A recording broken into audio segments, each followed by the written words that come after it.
SuperTalk Mississippi media production.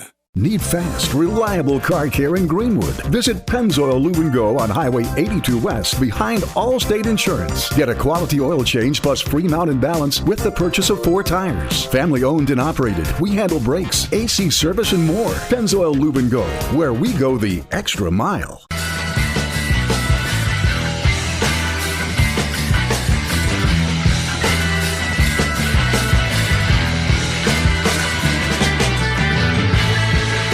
What's up? Welcome in, everybody, on this Tuesday edition of the podcast. My name is Michael Bork. We always appreciate you being here.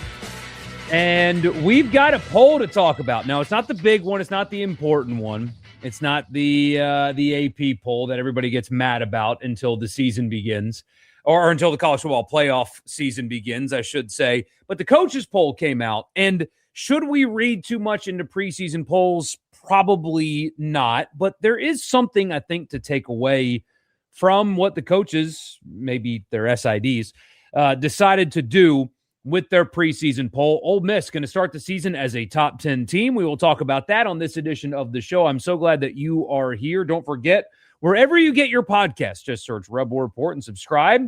And if you like what you hear, leave a rating and a review. And right here on YouTube as well. Like, comment, subscribe. All that good stuff. Would really appreciate that. And official, I think I told you guys on Sunday, but official, not fall camp tour. Tuesday, is it the 18th? I'm going to get the date wrong again. Tuesday, the 18th. Hey Dad and I will be in Oxford at the library. So I think we didn't know the location. We do now, confirmed at the library, 3 to 6. We will be there. I have already been talking with Ole Miss to, stack the lineup. With football coaches. I'm going to try to get a handful of other coaches as well, and some power players from Ole Miss Athletics on site with us as part of our not fall camp tour. Now, I don't want to toot our own horn, but I'm going to.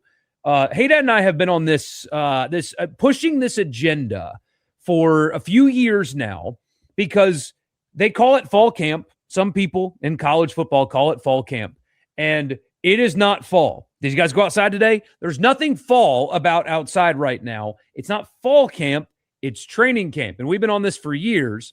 And so we've even done this not fall camp tour thing because it's not the fall and it's not fall camp. So don't call it that. That is what spawned the idea. And, of course, Pearl River Resort attached themselves to it. And we had a lot of fun in Hattiesburg today. And we'll do great shows. But Ole Miss and Mississippi State sent out to their media, hey, here are the practices you'll get to go to. Here are the press conference days, stuff like that. And Ole Miss's release to the media, thousands of words on it, like big document that they send out. Not a single time was the word fall used. Mississippi State, same thing. Now they use GroupMe instead of email, I guess. But in the group message telling them, when all this is going to happen, not one fall. Not one time did they call it fall. We did it. It's not fall camp. It is training camp. But come see us. I would love to see you guys, especially those of you that live in Oxford. Really looking forward to visiting with you there. But we're going to talk about the coaches poll right after I tell you about Scruggs in Saltillo, Mississippi. They will take care of you. And when I say that they're good people, there's a lot of good people in this state.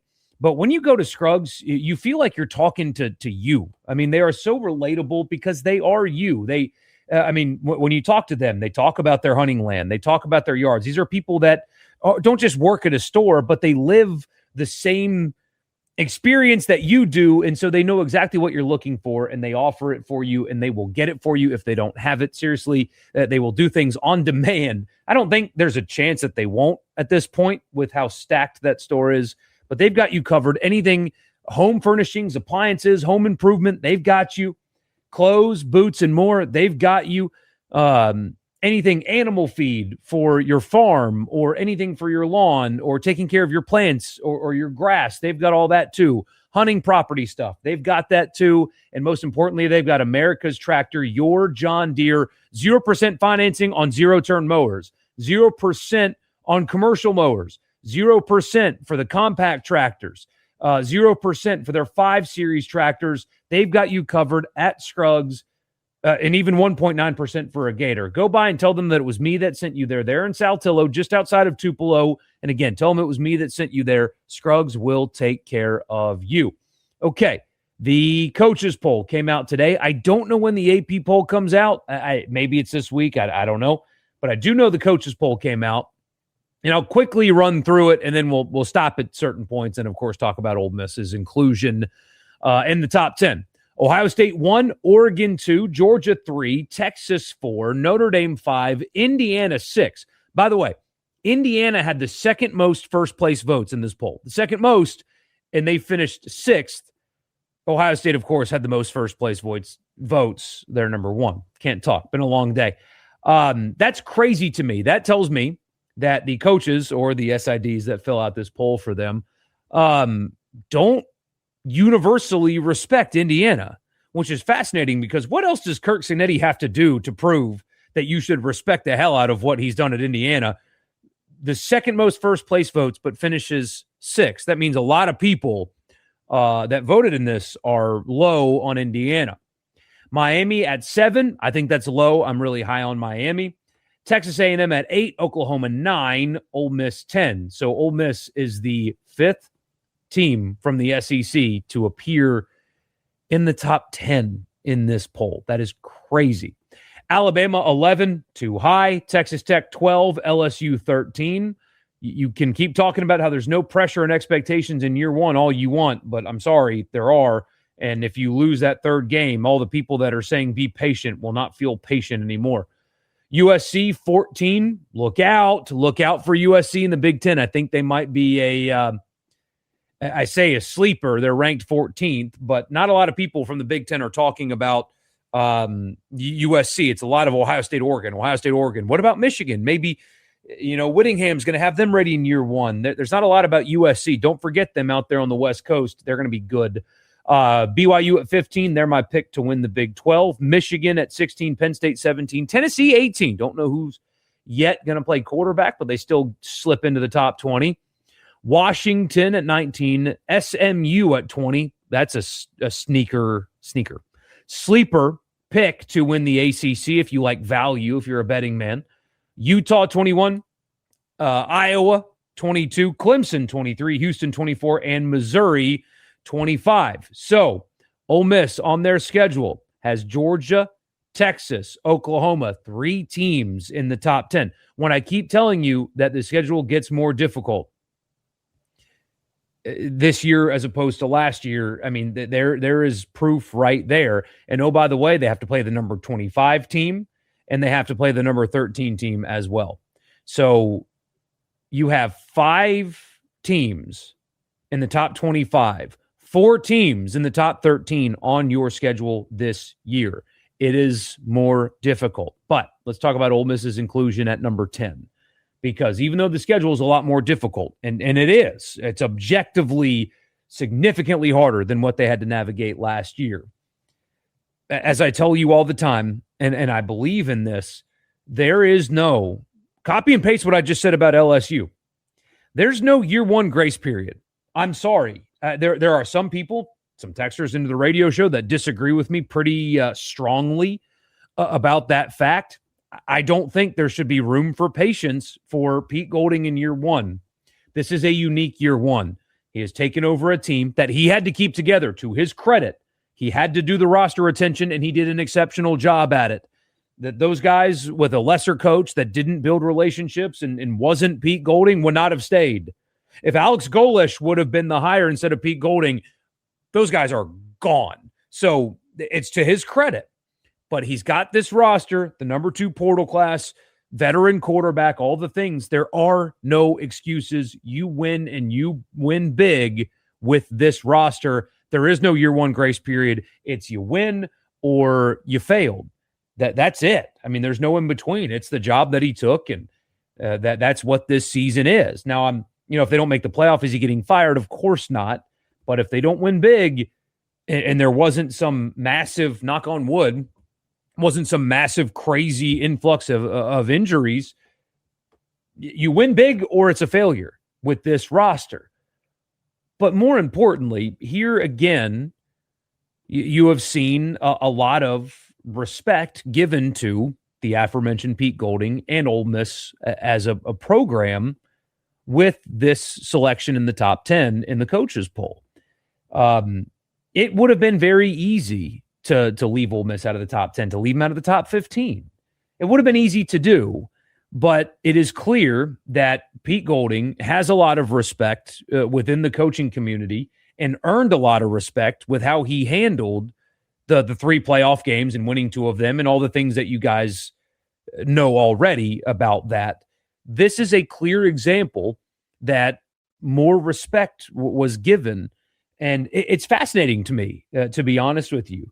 I think it's earned, but it's still interesting because you saw it at Media Day. So the SEC media that voted in the poll gave Ole Miss a very favorable order of finish ranking. Trinidad was first team all SEC, all of the things that came with that. And like I told you guys, a lot of the conversation around that week, a lot of the people there really understood what went down and what they were dealing with. And I was surprised at how well-informed a lot of the media types that were there when it came to Ole Miss, and not only what they currently have and how, there's this idea that, well, the entire coaching staff left. Well, that's not true, but I was surprised at how many people really understood that. I mean, not only did they not lose the entire offensive staff, but people forget about how important Joe Judge was to that operation. And of course, they retained their offensive line coach. A lot of people have been given respect to John David Baker and how he's a disciple of the system, and he ran good offense on his own for 2 years at East Carolina. A lot of people understood that they have changed from 25 to 26 the investment into acquiring good enough defensive players.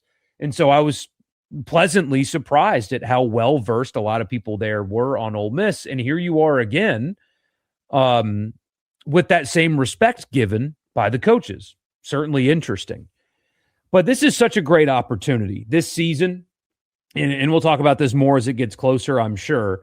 But this season for Ole Miss is such an opportunity for validation, because there are a lot of people going into this season that do believe that while Lane Kiffin did a great job and he's a great coach, and there's a lot of people that think he's going to go do great things at LSU. Won 50 games in 5 years. You don't do that without being a really quality football coach. But there is a lot of respect being given to the fact that Ole Miss had to do a lot of things right, absent making a good hire at head coach, to win at that level. You don't win at the level that he did without administrative support, without financial support, without athletic director support, and the structure and the buy-in, and those things don't leave with a coach. That still exists, right? It should anyway. And so this is an opportunity this season for Ole Miss to show the rest of college football and the rest of the country that the program is bigger than a coach.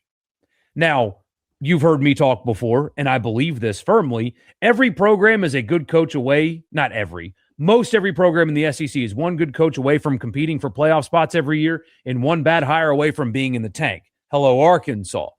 But there were, I thought, a lot of people that thought that Ole Miss's success over the last 5 years was strictly because of coach. And people don't believe that. And so now here's your opportunity, because people are paying attention to you. People think that you're onto something. People think that you've elevated as a program. The coaches do and the media do.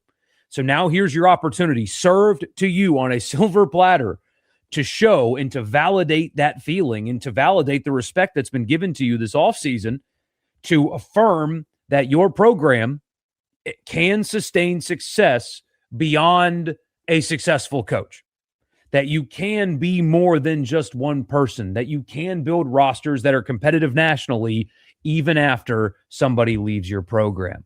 So that is what this selection tells me, is that people are paying attention to you. People believe in you.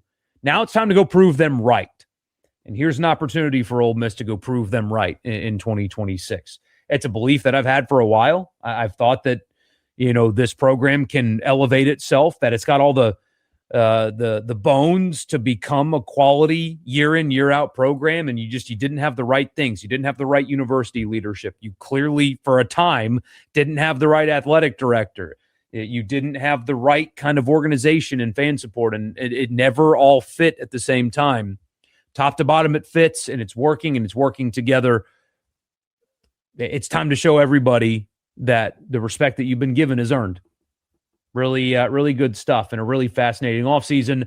That is over on Thursday. Next time I'm talking to you, we're going to have Pete Golding cuts. It's going to be great, and I'm excited for that. I hope you guys are as well. A few of your comments for the next 15 minutes or so, but after I tell you about Logan Smith, Shelter Insurance, 601-823-3500, 601-823-3500. Auto, home, life, or business insurance. Auto, home, life, or insurance for your business. Logan Smith will take care of you at Shelter. Again, anywhere in Mississippi, tell him that it was me that sent you and he's got you covered. Logan Smith, Shelter Insurance, the official insurance provider of this very podcast. Also, Priority One Bank, they make you their priority every day. 16 locations, very likely to be one near you. Local loan servicing and decision-making.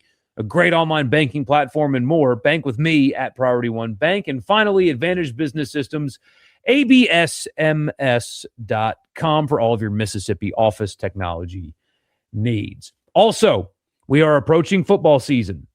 We're getting ever closer. Let me tell you about the sustainability of the audience of this podcast. We went through a summer where I am stunned at the audience. Usually, there's been a drop-off in the offseason, and then it picks back up during football season. There wasn't the drop-off that I was expecting anyway, numbers-wise. Last football season, the numbers were insane. If you want to get in before football season, send me an email or a DM on Twitter's screwed up the DMs. Never mind. Forget the DM part because Twitter has completely destroyed DMs. I get them all the time, and I never see them, and I miss like guest spots on other shows and stuff because Twitter blew up the DMs. If you want to be a part of this podcast, you can email me, Borkey, Borkey, at supertalk.fm. Now is the time to get in because once the season begins, the rates are most certainly different. So now's the time you want to be a part of this show that you can. And I promise you it works. We have the testimony and the numbers to back that up. So just putting that out there. All right, what's this about LSU getting some private equity investment? Oh, no. It's not private equity. It's not private equity at all. It's just people investing in a percentage stake into the... No, see, when you're flush with cash, when you have all the money in the world, you don't need some kind of special investment, private equity. No, it's not private equity. Sorry. Don't call it private equity. It's definitely not private equity. Just when it gets explained, it sounds exactly like private equity. But it's not. You want to know how I know it's not? Because I said so. I truly, all joking and sarcasm aside, if Keith Carter, which I need to call him, I need to reach out to him tomorrow to ask him to come on at the fall camp tour. I will ask him about private equity next time I get the chance to interview him. And if his answer is anything other than no, I would be concerned. It's not an LSU thing. It's not an anti-LSU thing. Anything resembling private equity in your athletic department is a terrifying thing. I mean, you want to talk about things that have ruined college sports? That would be it. That really would. Everything private equity touches turns to crap. And imagine what college athletic departments will do when they owe it to like investors that are seeking an ROI and not boosters that give money for the love of the game. How bad things already are from a fan experience perspective when it comes to cost, and there's no open practices anywhere anymore. Spring games are dead. You're already getting less and less access to your team, and it's more expensive to go see them for the 7 home games. Imagine when it's not for the love of the game and when we have to satisfy our investors. That's a really dangerous road to go down, and I would be terrified if there was some magic plan that's super awesome, that's totally not private equity. It would scare me. Utah's doing it. Okay, that doesn't make it good. It's not good. And you don't want Ole Miss going anywhere near private equity investment. It'll get so much worse for you if it does. How's it going? Good, man. Good to see you. Louisville not ranked in the coaches poll, but I bet they're in the AP. I bet they're going to slip into the AP as well, if I had to guess. In the coaches poll, I believe Louisville was the first team receiving votes. I think they were. So, of the top 10, which team do you think has the most chance of blowing up and having a bad season like Clemson or Penn State last year? Good question. Honestly, Indiana. Indiana has a really good chance of that. I think that would be my vote first. Indiana, Texas A&M also, although they were a really quality football team last year. Let's see. What is Oklahoma's schedule? Oklahoma could be one. I mean, guys, before the calendar turns to October, they're at Michigan and at Georgia. Oklahoma can be 2-2 before the calendar turns to October. And so they could certainly slip out. And I mean, honestly, Ole Miss could as well. They would not be my first pick to do so. But I think I would lean Indiana, Oklahoma, maybe A&M. Indiana loses most of their team from last year, but Cignetti is 27-2 in 2 years. Yeah, and I still think they're going to be good, but it's fair to think that they have an opportunity to step back. I mean, their non-conference schedule is absolutely pathetic. It's embarrassing. It's North Texas, Howard, and Western Kentucky. And then they open with Northwestern and Rutgers before going to Lincoln. But they've got to play Ohio State. They've got to go to Ann Arbor. They've got to play USC. They've got to go to Washington. I mean, their schedule is not super overly difficult. But, man, I mean, again, they're in Lincoln. They're in Ann Arbor. They're in Seattle. And they're having to play USC and Ohio State. There's a chance that they take a step back. You know, a 9-3, 8-4 type season is on the table for them, which would be a fine year after a national championship. But Bama definitely feels like they're there just because of the logo. I could see them more in the 15 to 20 range. I would have them somewhere in the 20s probably. Breaking in a new quarterback. I don't necessarily love what they did in the portal either. I really can't talk today. Guys, sorry about that. I think Texas Tech is likely to be another paper tiger again, where their defense coasts through the Big 12 and then they get rocked in the postseason again. All right. On paper, I'd take Ole Miss over both Oklahoma and A&M. I would right now as well. I would. I think both coaches would privately trade their rosters as well.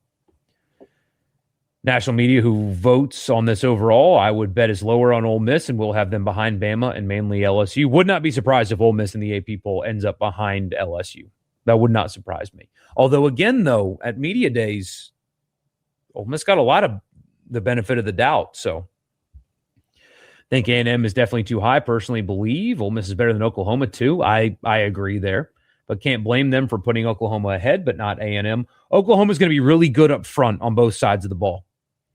I think that with their new GM and Venables made a good hire with his OC last year, I think Oklahoma might be here to stay. That they're a tough physical football team. They're going to be good up front, and that's a really nice recipe for sustainability. So I think Oklahoma is going to have that. But the funny thing is, the rankings will take care of itself in September. Louisville, LSU, and Florida is pretty darn tough. It really is. It really is. What assistant are you most looking forward to? I'm really interested in hearing from John David Baker. I know he's not going to give a lot away, but I would be really interested to hear about the future of the offense. My goal. So we don't quite yet know what Pete Golding is going to be like in terms of assistant availability. I have asked for the opportunity to interview John David Baker ahead of the Not Fall Camp Tour. Hopefully that can happen. We don't know what Pete's going to do yet in terms of assistants and interviews. As you guys know, Lane was pretty shut down on that as well. I imagine Pete's going to be pretty similar So we'll see. I have asked, though, for that one-on-one. Hopefully I get it. If not, no harm, no foul. No big deal. It's not like I'd be getting singled out by being told no, so it won't bother me one bit. But I have asked, so we'll see if that happens. So what are you going to be looking at most closely in fall camp? Training camp, man. Not fall camp, training camp. Not that you can actually see much, unfortunately. Offensive tackle is the free space, so I will skip that. Wide receiver. I know you've heard good things about Jonte Cook. I know Deuce Alexander is still there, but if you want to push aside offensive tackle, it's wide receiver. They've got the tight end room. They've got the quarterback. They've got the running back. They've got the interior of the offensive line to be an elite offense. Do they have multiple wide receivers that can be a threat and stretch the field and be reliable? I know they've got one of those in Deuce Alexander. I think they've got one in Jonte Cook. Who else? Who's going to step up there? Will Ole Miss have any players come back for football with their extra year of eligibility? I don't think so. There's a lot of hoops that you have to jump through in order to make that happen. And here's the problem. I think we talked about this on Sunday, certainly on the radio show. Unless I'm missing something, which I've read about this, I don't think that I am.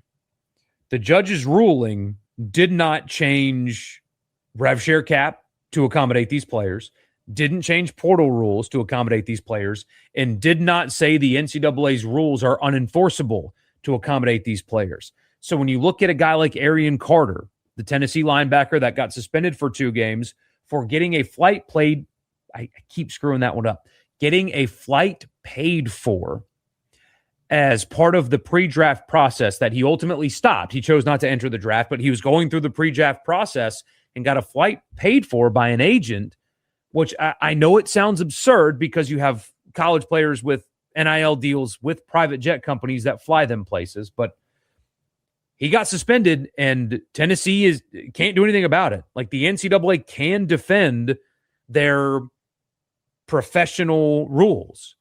And so, I mean, people keep throwing out Xavier Harris. He's probably, there's a chance he makes the Saints, but let's pretend they cut him. He would get cut a week before the first game, number one. And number two, how can you be sure that he's going to be eligible to play anyway? Because the NCAA just suspended a guy 2 games that he's going to miss. One of them is Georgia Tech, for getting a flight paid for when this guy had an NFL team paying him. You know what I mean? So what player did not receive money to participate in NFL camp that left Ole Miss last season? Because you can't bring in a transfer unless they were in the portal, because the judge's ruling did not change the portal rules. So there's you can't go get a player in the portal, I don't believe, because that's what the ruling said anyway. And you're seeing very little reporting on it because I think everything's kind of, on the football front, quieted down. Indiana has a player coming back for his 5th year because he didn't take any NFL money. Remember, he got hurt late in the season, and so he did not go through the draft process. He's kind of hoping on this.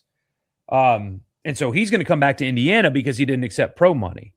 But all these guys that left Ole Miss, they went through the process, that they got paid to go to minicamp and signed undrafted free agent deals. How can you be sure that they're going to be eligible to play anyway? The answer is you can't be sure. And so I wouldn't expect there to be major additions in football. Is Malik DL locked to be back for basketball? See, that's another one. He played in summer league for the Pelicans. He became a professional basketball player. How the NCAA is not going to clear him to come back, I don't believe. I think he'll end up being on their G League team anyway. Maybe I'm wrong. I have not seen that. The Pelicans, despite my love for them, have not provided many reasons for that love. Can't wait for LSU to lose a big game by Lane going forward on a meaningless 4th down like he did 2 years ago at LSU, and try to lose that Oklahoma game last year. Got your tickets for the LSU game out. Will not be throwing anything and hope no one else does. I think the closer it gets, the less you have to worry about that. I did come up with an idea. I think that all the drinks should be in cups that day. If it takes longer, it takes longer. But that would be a really good way to avoid stuff getting thrown on the field. Is can't throw a cup, not very far. Indiana, you don't think is good, but my God, they have a soft schedule. Just 2 games to get up for? Really, it is very soft. If the Rebs get Deuce Knight out of high school, do they get Trinidad? Scary to think about. That's an interesting question. I don't know. What's more likely? Are there 4 SEC teams in the playoff or 2 ACC teams? I think 2 from the ACC. You heard Logan Diggs wants to come back. I did see him tweet. The problem is,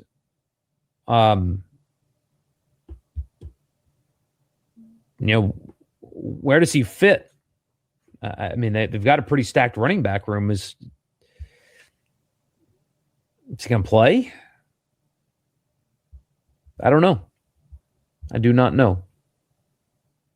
I don't know if an NFL team picked him up. Maybe he can find a way back. I don't know. Who's the coach no one's talking about that might not be in the SEC next season? That isn't Beamer or Lebby. I've got 2 for you. Sark and Heupel. I don't know. I don't think Heupel's getting fired, but it's going to get a little uneasy if they're not particularly good this year, and he could be looking for a soft landing spot somewhere else. And if Sark doesn't go to the playoffs, buddy, he's out. I'm telling you, if Texas, they can go 9-3, miss the playoffs, he's out. You mean to tell me you never won a championship of any kind? You didn't win anything of value with Arch Manning as your quarterback? You're at Texas, and no, man. They won't put up with that, not in a 12-team era. If you think Indiana's schedule is bad, look at Penn State, Notre Dame's. Oh, Notre Dame's is horrendous. What's Penn State's? I have not looked at this one. Oh, gosh. Oh, this is sad. Marshall, Temple, and Buffalo. Oh, that game's at Temple, though, where Penn State will fill up Lincoln Financial Field. Wisconsin at home, at Northwestern, USC at home, at Michigan, Purdue at home, at Washington, Minnesota, Rutgers, at Maryland. My gosh. So they avoid Ohio State, Oregon, and Indiana.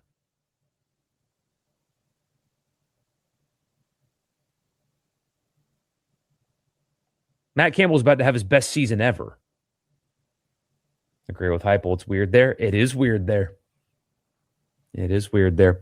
Been saying Sark's seat is hot if they don't make it far this year. It is. Yeah, and the Big Ten does not require a non-conference power team.